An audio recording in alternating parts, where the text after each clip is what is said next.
All right. So again, as you guys are coming on, we'd appreciate if you could enter that demographic poll that's up. We'll give that a few minutes, let a few more folks get into the chat room. Um, Thanks for coming to our May edition of Extension Hot Topics. There will be a post survey as well. So just let us know what you think, what other topics you want to see. Next month, we do have Dr. Rich, what is his name? No, not Dr. Latin. We've got Doug Richmond and Lee Miller from the turf program. So we'll do some turf stuff next month. But for this call, we have got Dr. Maria Marshall. Maria, I might just go ahead and let you go as we let people in. We do ask that everyone mute. If you have questions, go ahead and throw those in the chat box, please. And Matthias, Courtney, or I will get those. Questions are welcome throughout the program, so feel free to do that. Matthias, Courtney, did I miss anything?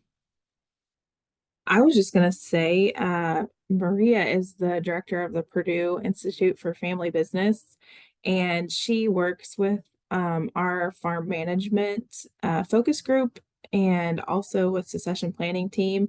And I just really appreciate her leadership. She does a lot of cool stuff. And I'll just go ahead and let Maria fire away. Great, thank you, Courtney. Thanks. Now you really set the pressure that I have to talk about really interesting stuff.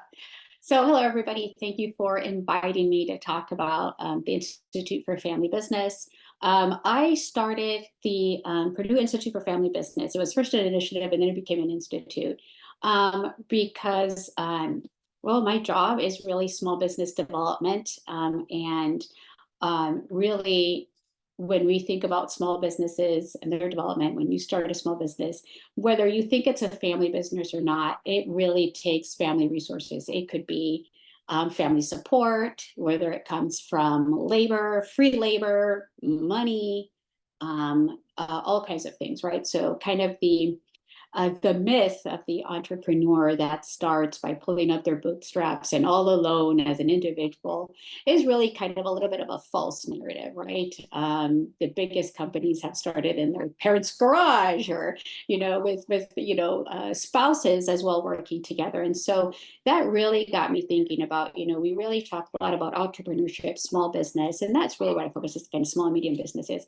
and not a lot about these kind of family dynamics and how they help start businesses, how they keep businesses afloat. And not only that, but from the family side, how much that business has a big impact on the household. It might be the household's sole source of income. And so keeping these businesses viable and afloat is really important. And that's really what started kind of this family business dynamic for me. As an economist, I'm interested in the exchange of resources between these two systems. And so that's what got me started thinking about family businesses and the management and how they are a vital part of the economy, whether somebody that's a small business really says that they identify as a small business or a family business or not. And so I'll just start a little bit about talking about the resources that the Institute of Family Business has for business owners and for educators on our website. And hopefully I'll be able to share my screen and just take you a little bit around the website. Let me say Safari. So hopefully you're seeing the website. Somebody can give me a thumbs up if you're seeing it. Yeah. Okay, perfect. So this is when you go to the Purdue Institute for Family Business, and it's really easy because it's purdue.ag/fambiz. So really easy website to get to. This is what you'll see. And I, am showing it because we do have something that we have as tools for extension. So right there, you don't have to dig around the website looking for resources. You're an extension educator or really a business owner for tools for you to use. We have research and our news, our question of the month. And I'll talk a little bit about, well, let me talk about those first and then I'll go to tools for extension. So we put out a newsletter, quarterly newsletter. The succession planning team is a big part of this, talking about succession. And we cover usually in those newsletters the 4 areas that we try to focus on or provide information on. One is estate and personal financial planning, strategic business planning, maintaining family bonds, and leadership and succession planning. So we try to cover what are those 4 topics in our quarterly newsletter. And then we'll have like a special issue related to succession planning. We've had a special issue focused on couple-owned businesses. So a lot of businesses are couples working together. So we try to do that in our newsletter. So if you sign up for our newsletter, you're not going to get spammed with a whole bunch of stuff. You just get the newsletter and that's it. And then for several years, probably about 5 years, we had what we called a question of the month. And that was with every month we would send a question out to our subscribers and say, okay, for example, do you provide benefits to your employees, for these small business owners? And then we would get the response back. And then with the next question of the month, we would send, here's the data, here's what you all said that you do in terms of benefits or not, or vacation days. And then the new question of the month. So we did that every month for about 5 years. So if you're curious about all kinds of issues related to family businesses, you'll see here. Here's another question. To what extent do you treat your business members like family? You can do that. You'll find all types of topics. Like I said, we've been doing that for years. We actually stopped last year at the beginning of this year, just because it's like so many. We couldn't even think of anything else to ask, really. But it's just a plethora of information, at least a kind of a preliminary data on any type of question that you could think of for small and family businesses. So if you're interested, you can go to our archived questions of the month, and you can see here just the types of questions that we ask. And then obviously news and events, and then different research that we do, and then our tools for extension. So like Courtney said, we work a lot with the succession planning team. We are part of the succession planning team. And as a team, we developed this farm legacy guidebook for interfamily succession. So great guidebook that has short publications and then exercises. We use it a lot with family businesses that are going through that process. And actually other institutions have asked to be able to use our guide as well. So that's really useful to have conversations with small business owners or family business farms. If you are a small business owner, whether you consider your family or not, you can think about the succession process, how you want to exit your business. And this is a good guidebook with just tons of great information. Then we have the Purdue Adventure Business Planner website. So click here, hopefully it'll take us to the website. So this business planner is an online business planner. And what's great about it is, I call it, it's like the TurboTax of business planning. When I first started, I did a lot of business, and I still do really a lot of business planning presentations and kind of getting started in business planning. And I know it can be really hard for somebody to kind of look at a blank piece of paper and say, oh, I want to, I need to write a business plan. And you maybe go to a library or a bookstore, and then you get this 300-page book on how to write a business plan, which can be very daunting, right? And so my thought process, well, how we think about business planning, it could be just like how we do taxes with TurboTax or, H&R Block. So it asks you questions, and right as they ask you questions, you can write right into the business planner your answers to that. And it's got 6 stages. And as you go through it, it really helps you at each stage say, well, yes, I've answered these things correctly or not. And we also have, like, let's say you say, okay, who are you going to market this to? And you're like, well, what should I be considering to answer this question? We have short publications, extension publications, some things to consider that right there will say, well, these are some things that you might think about thinking about when you're answering this question. And at the end, it has a whole financial section that you can say, well, this is how many products I have. These are the prices that I'm going to do. This is how much I think my prices will go up. And it'll kind of spit out in a report your 5 years of financials. And it'll put your business plan in the business planning format. So you're asked these whole bunch of questions. Then in the end, you can click report, and it'll give you a Word document with the things that you've answered in the business planning format that you can then wordsmith and change as you would like. So this is actually, we have it in English and in Spanish. You can change the language here to Spanish if you would like. Let me go back. So this is a great resource. It is free. I cannot go in and see your business plan. I can help you if you lost your password, because I'm an admin, but so you don't have to worry about, confidentiality that, somebody's going to be looking at your business plan. What's great is that if you have partners, or if you're an extension educator helping somebody with their business plan, you can actually share a username and password and go back and forth and help them with their plan. So that's pretty useful. And we have people from all over the world that use our business planner, and we have classes at Purdue, and I think we even have somebody in 4-H that's using it with some of their youth as they're building business plans. So that's a great website, if you didn't know, that we have available to us here at Purdue, is the Inventure Business Planner in both languages. And then we have just some short tools. This FB Bragg assessment for family businesses. This looks at family business functioning. It's a great tool, I think, for any business, if you do, to see how well you're functioning in both arenas. And don't be discouraged if it comes out that you're dysfunctional. There's quite a few businesses that come out as moderately functional or dysfunctional. So it just gives you a place where you can think about where conversations need to be had about how well people communicate in both realms. Of course, here's a link to the succession planning team and everything that's on their site as well. A link to Code Red, which is also a really great tool to use when you're looking at contingency planning and how you're operating. And then, of course, we had some COVID-19 resources that we had when it was affecting small businesses, and things about, business loans and SBA, and how to work around those things. So those are some of the resources that we have.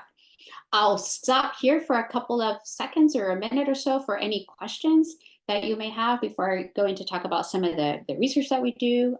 If somebody has any questions about resources. So if you have any questions, feel free to go ahead and put them in the chat, and then I can read them out. As of right now, we don't have any, but if we come across some, I will feel free to stop you here. So feel free to go ahead and perfect. Go on. Perfect.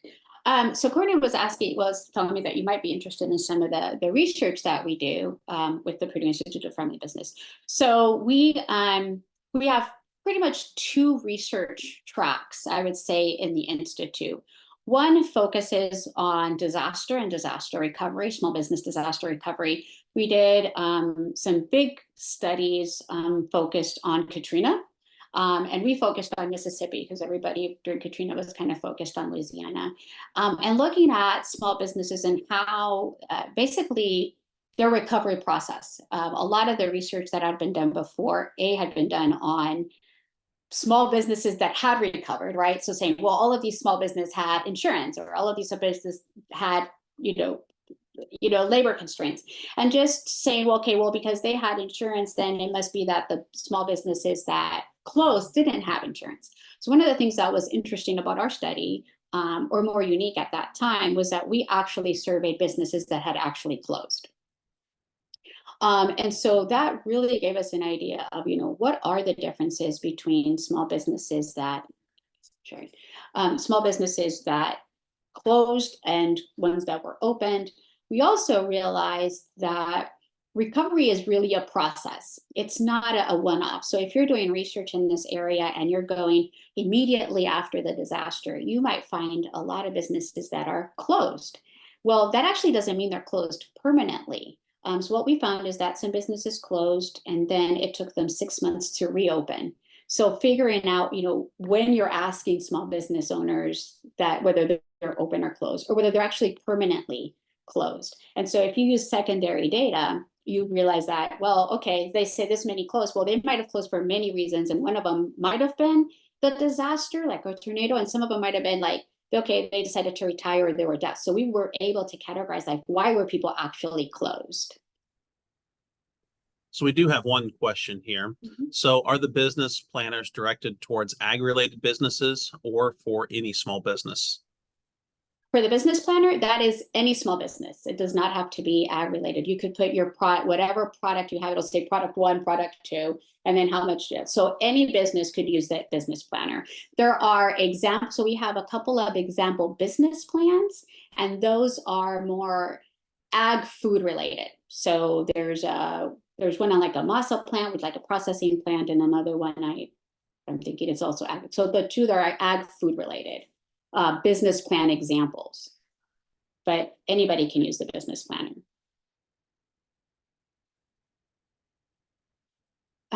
Okay, so the small business disaster. So, any disaster can happen. We usually focus on natural disasters. And we were some of the first ones to really focus on the recovery of small businesses. And of course, COVID happened, and then a whole bunch of people started doing research in this area around COVID. But it's been interesting. But yeah, so we realized that, recovery is really a process.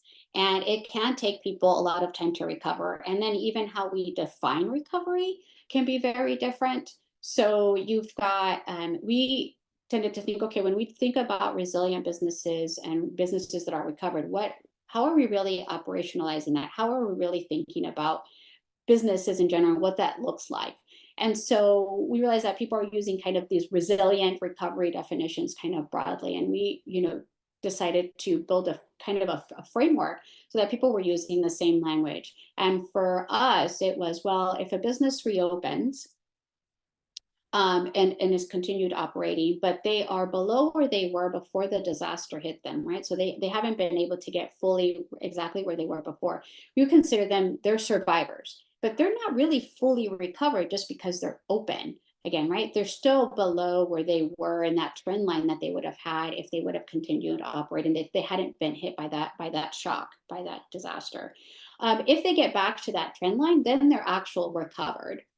And if they are better off and have some adaptive capacity, have adapted some of their business model things, some management that they've done, then we can call them resilient, right? So if the same shock happens to them again, they've kind of adapted, they've been able to mitigate in some ways, or it's not going to have such a big impact. And so that's how we've started to really categorize businesses that are hit by disasters. Is not calling everybody recover just because they happen to reopen. That's not, there are businesses that might have been hanging on by their fingernails and they're still hanging on by their fingernails, right? So their preconditions also affect what's happening with the businesses, not just like after the shock. So we did some of that work. We also looked at small business loans and how small business disaster loans affect small businesses that are hit by a disaster. In Indiana, we've got tornadoes, floods, things like that. And so, you've got a business, it gets hit by a disaster, and then you offer them a loan. You might be, in some instances, actually increasing their liabilities, particularly a business that was already, like I said, hanging on by their fingernail pre the disaster, right? They might have been having cash flow problems before they get hit, and now you're offering as a way to get out of that disaster another loan. Yeah, it's lower interest rates, it's a longer term, but it's still another liability that you're adding to that. So we studied how small business disaster loans affected small businesses. And one of the policy recommendations we did then actually was to say that some of these loans should be grants, right? So when communities got some of these disaster loans, they would turn into grants. And so not that I'm saying that, we influenced the PPP program, but certainly what they did with the PPP is what we were saying, that small businesses really, you might be a loan, but you would want to turn them into grants, which is what the PPP program did, right? Is you offer small business a loan, and then they, if they followed those rules, then they would, they wouldn't have to pay them back. So you're turning them into grants. Because, if you're suffering and then getting a loan, sometimes if you think about it personally, that might not be what you need to get out of the hole. And it was making some businesses actually closed afterward. So they reopened with the loan, but then they had liabilities and they were closing. So that's a big stream of my research, is looking at how small businesses recover through the process. So not just that one-time hit and you're going in and saying, okay, well, are you open? Are you closed? But actually looking at them throughout the process. So for Katrina, for example, we followed them for several years to see what was happening with them. So we had businesses that closed and reopened, and then subsequently closed. So that's a big stream of the research that I do. The other big stream of research that I do is looking at family businesses and how they exchange resources. So disaster is also one of those ways of doing it, but actually thinking about how the adjustment strategies and the things that a business does to kind of exchange these resources helps the business or hurts the business. So a lot of times there's this preconception that, oh, family businesses, they have this dynamic and it's really horrible for the business because, you know, siblings can't get along. And sometimes that can be true, but there's also really a lot of great things that a family brings to a business that helps it recover, that helps it be better. So for example, family businesses tend to have a lot of social capital, which means that they are embedded in their communities and have can have a first mover advantage because they have these networks and they might know that something's coming up and take advantage of that. So social capital is really an important resource that a family brings. One of the other really great things that a family can bring to a business is what I would call survivability capital or a sacrificial capital, right? It's, you know, in farms, we might say it's like sweat equity. A lot of times we might call it that. But it's the things that when things are, the chips are down, a family will sacrifice money, will sacrifice time to make that business go on. Where, you know, I mean, I love my job at Purdue, but I'm not going to work for free, right? It's not, I wouldn't quite consider it a family business.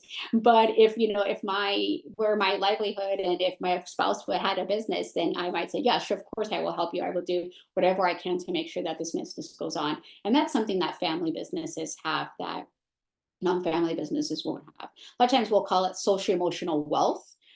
Which, you know, is this kind of transgenerational control of a business where it's like, you know, you want the business to go on beyond you. So it's not that you just want the business to last my generation, but I want it to go on to future generations, which of course in agriculture, that's a big thing, but it's part of social emotional wealth.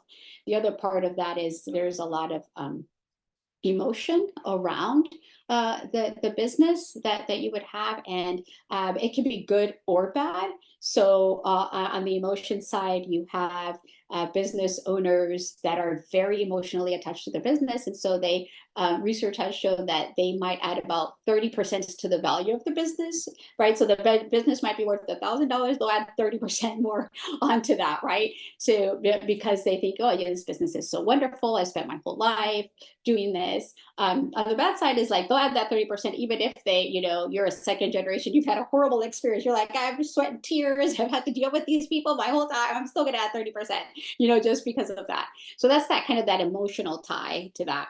And then there's a high identity related to the business that you're in, right? So particularly you can think of something where I might have called something Marshall Inc., right? So not only am I highly identified with my business, I put my name on the business. So that high identity can be really positive in terms of, you know, it makes businesses or business owners that are highly identified with their business actually behave more ethically, usually, right? Because it's your name, your reputation is tied to this business. So there's a lot of ethical things. That's why sometimes family businesses act in a certain way, because their name is attached to that business, their reputation is attached to that business. And so beside having market pressures to do different things, they have the pressure of that, you know, that those networks, that social pressure and peer pressure to act in a certain way. That's being a better community member. On the opposite side is that that high identity might make you, you know, might have a lot more ties and not let you think about things outside the box. So we usually call it social emotional wealth, which is that type of part. It might make you have your kids work in the business even when they don't want to. So that's a lot of the research that we do is looking at social emotional wealth, looking at how families interact with their business and what are the positive and negatives and how that affects income, right? I mean, economists. So at the end, the output is kind of income and how these management strategies affect income. And part of that is looking at couple-owned businesses. And we find something really interested in, so something you might find interesting is that, we would tend to think, oh, is there a gender component to a family, a couple-owned business? So we tend to see that women are less likely to be in a couple-owned business. Men are more likely to have couple-owned business, where we would call somebody that at least your spouse is working some portion in the business. Sometimes you might have a spouse they're both involved in the day-to-day management of the business. And then we have spouses that it's day-to-day management and they have joint decision-making, right? So those are kind of three different components of being a couple-owned business. So we find that men tend to be have more be in couple-owned businesses more than women. But if the women has the couple-owned businesses, they tend to have a more joint decision making. But if let's say a man is the answering that on the couple-owned businesses, yeah, we have joint management, but tends to have less joint decision making. So it's very interesting. We're starting to explore that kind of gender component to kind of joint decision making, day-to-day management, and trying to explore. So is it joint decision making on personnel issues, joint decision making on how profits are used, right? Because those could be very different in terms of the decision making that's done. So that's something that we're exploring. We just collected data on small businesses in the North Central region, and we have a nice section on what would we call co-preneurs, and so these couple-owned businesses and how they're managed. So looking at who joined who. So for example, I go to a chiropractor, and the chiropractor is the wife, and the person who's running the office, all the paperwork and bringing in clients, is the husband. And so thinking about, okay, so who joined who in the business, and who is the business around a person's expertise? And if they do they have more decision-making power than the other person, which they're partners and co-preneurs? So where's the power dynamic? I find it fascinating. So I could go on forever, but I might be boring you. But looking at that type of research and looking at couple-owned businesses and how that might affect income, right? So for now, we're seeing that, these joint decision makers actually don't make more money than a couple-owned business that they're not joint decision makers, right? So looking at how those power dynamics or those things might affect income. So another stream of research is looking at exit strategies. So I've talked about like starting a business, kind of how you're managing a business when the business is going, but also thinking about how business owners want to exit their business and beyond dying as a business owner, right? I mean, that's always, we talk in succession planning, that's always an option too.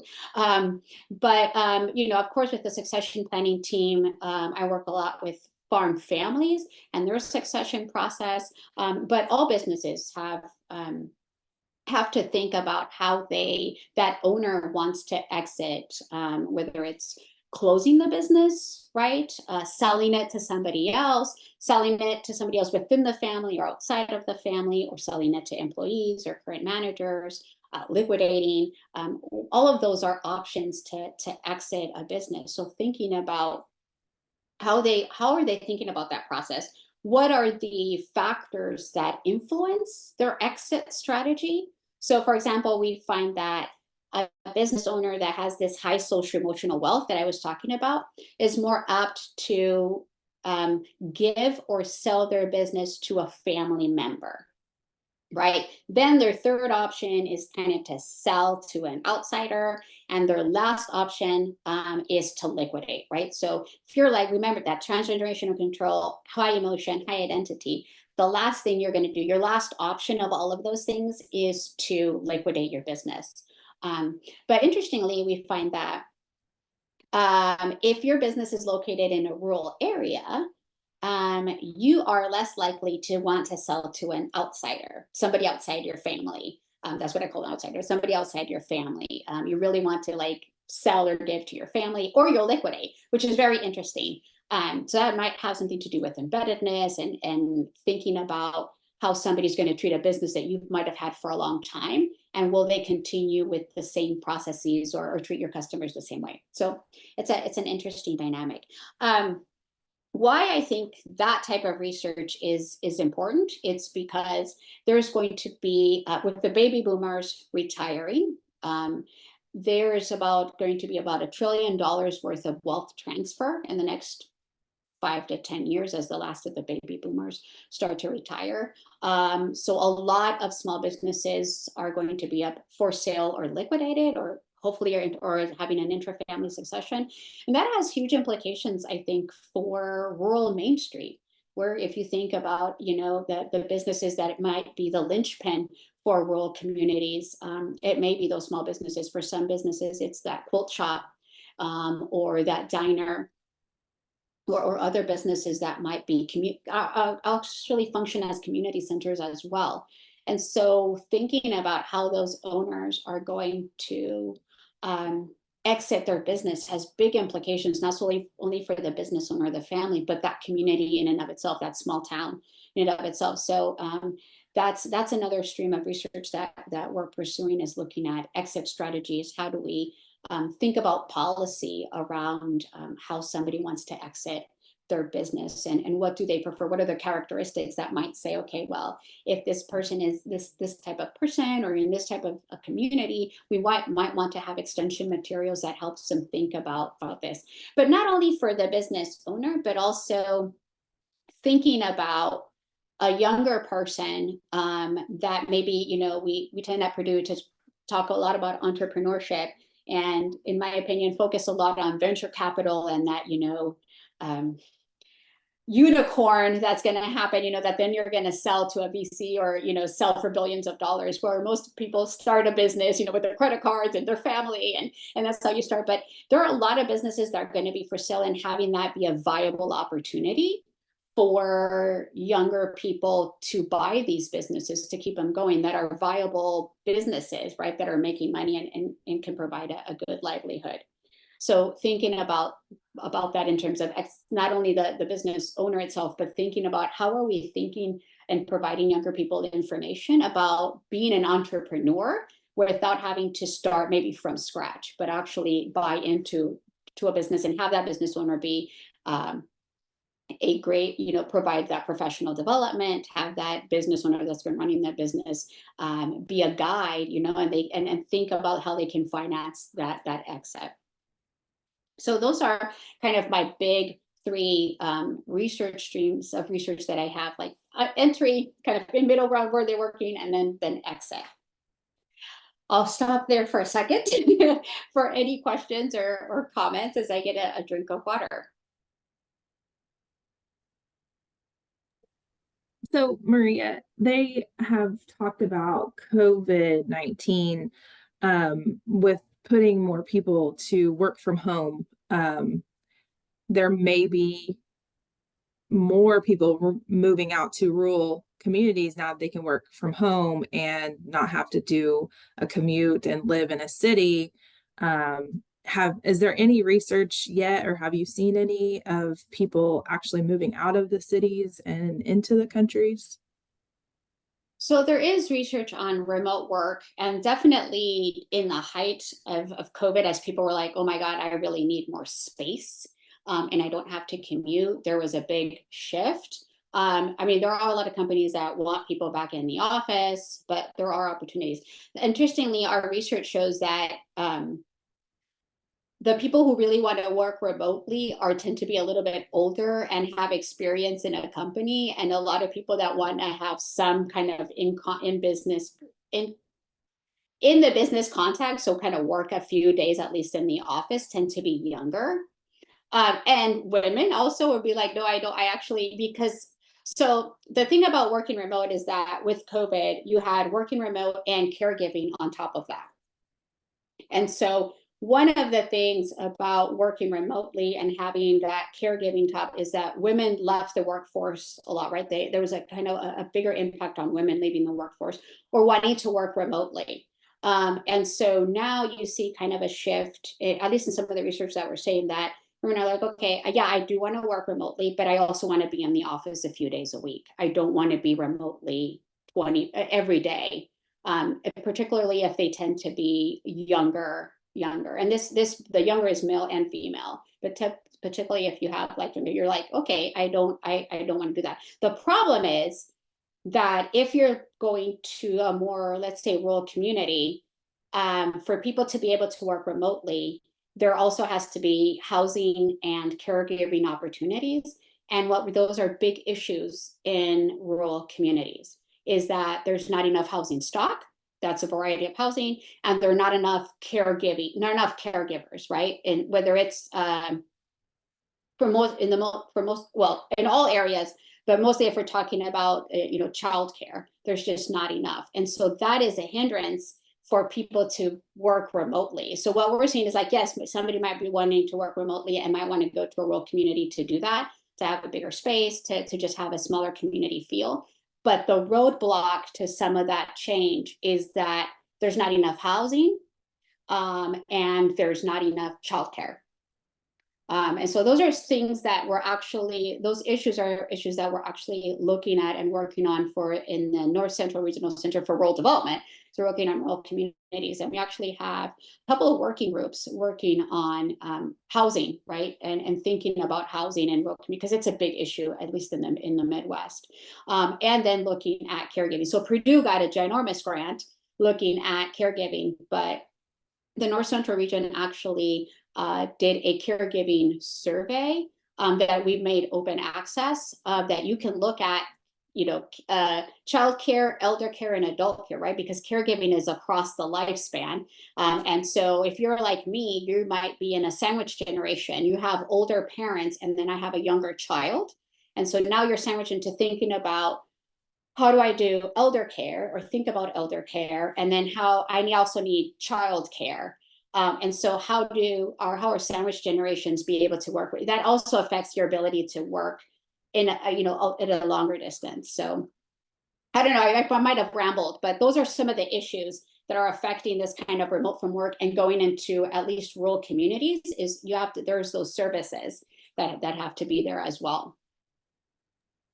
Yeah, I know that happened to us when we moved into the new community from Texas. We wanted to be in the country, but the house we were looking at had zero access to internet. And so that's Susan Banker here says, we have a problem of having access to internet in the countryside. So we didn't buy that house strictly because of that. Mm-hmm. Yeah, it's a big issue.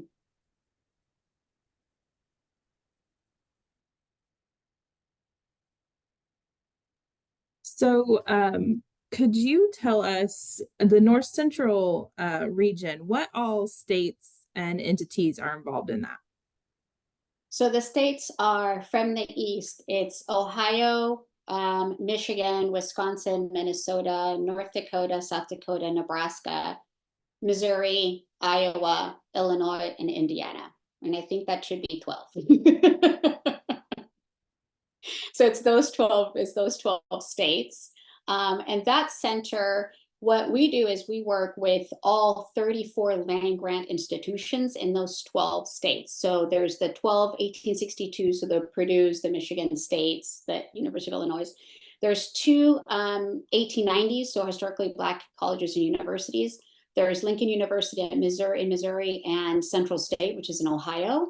And then there's 20 tribal colleges and universities that are scattered across, from Wisconsin, Michigan, Minnesota, and the Dakotas, and Nebraska. And yeah, I think there's not any in Missouri. So we work with all of those to help, like the working group I was talking about, the housing working group. That's 8 states working together on thinking about housing in rural communities in the North Central region. So some of the things we do is decrease barriers to cross collaboration, because we tend to get siloed in our own state, but there are problems that are regional. And if we worked on it, if Indiana's working on Purdue's working on housing, University of Wisconsin has a great housing program. So does Iowa, so does Wisconsin, so does Minnesota and Michigan. Why not work together? Think about these issues where we can think about them regionally and build a extension curriculum that is a really good one that has all of these great minds that are working on it together.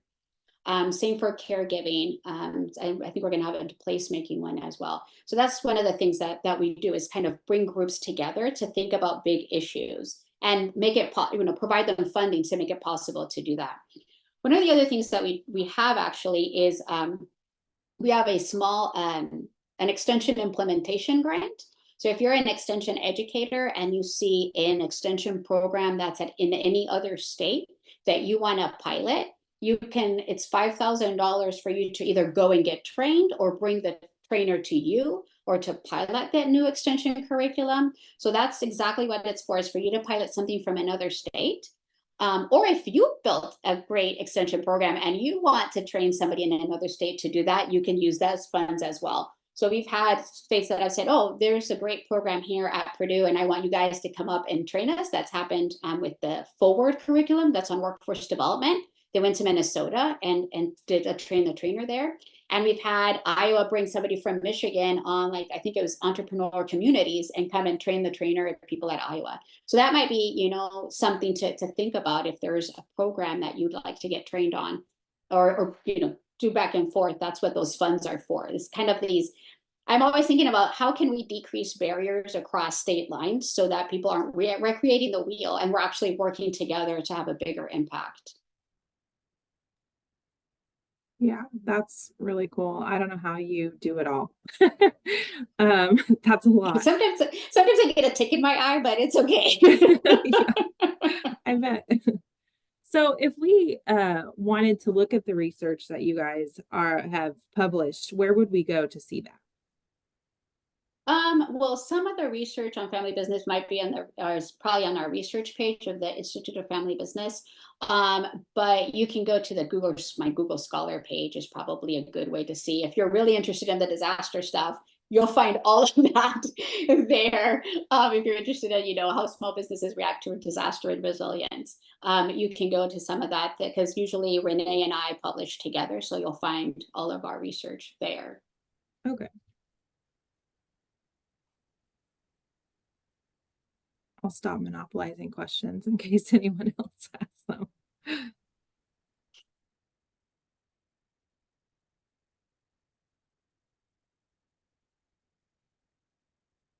Well, I hope I didn't bore anybody. I can ramble on forever when it comes to these issues. No, I think it was great. We're not having any questions come in. I think it was super interesting. I'm the AggieCon person from the trio of us. And so I'm always the one getting the AggieCon speakers to come in, but they love the Hort stuff, you know? We're just not that. Some people just don't like AggieCon. I don't get it. I do have one question for you, Maria.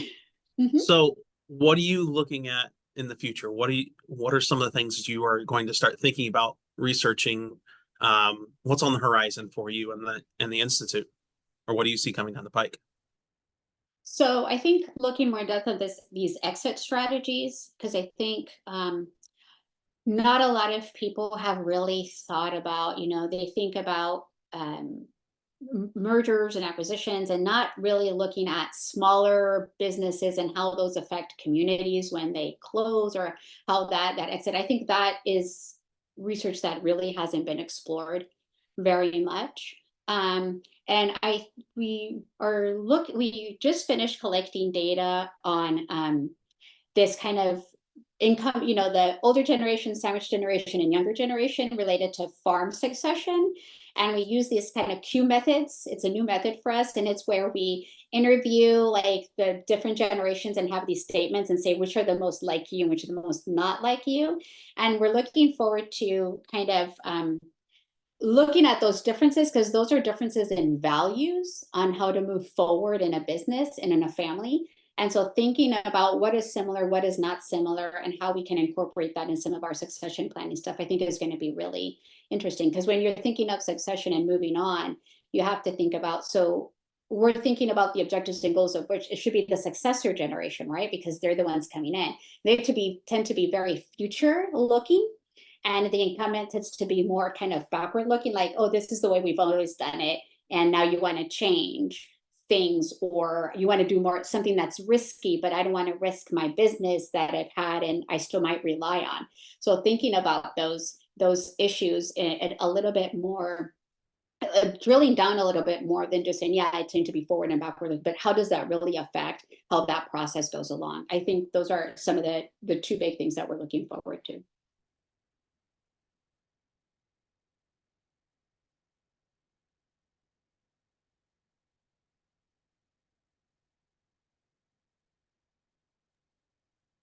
So Julie had a comment here in the chat saying that she hadn't really thought about the amount of businesses that will be transferred or sold due to generations moving into retirement and the boomers. So that is definitely something to look forward to or look at. So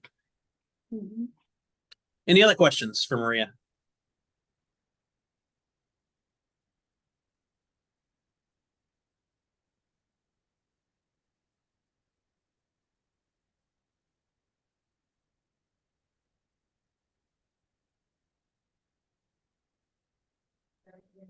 Okay. Not seeing any more in the chat here. So Jeff. If you guys, we have our post survey, if you guys don't mind doing that. Maria, if you're okay to stick around for a few minutes, I know you have a Zoom call or a meeting coming up right at 1 o'clock. So if you need to head out a little early, feel free to do so. But thank you so much for all the information and the resources. It's one of those topics where you know, it needs to be covered and the resources are there. A lot of folks just don't know where to go. So we appreciate the direction and the background and all that you guys do at the Institute there. So very much appreciated. Thank you. No problem. And if, of course, if you have a question or you know, can't find a resource related to any of these issues, small business, family business, please feel free to email me. I will always respond. If I don't, then email me again because something happened. But definitely feel free to contact me if you have any questions. And we'll get that info on our email sheet that we'll send out as a post email for that. I'm going to go ahead and stop the recording. So this will be posted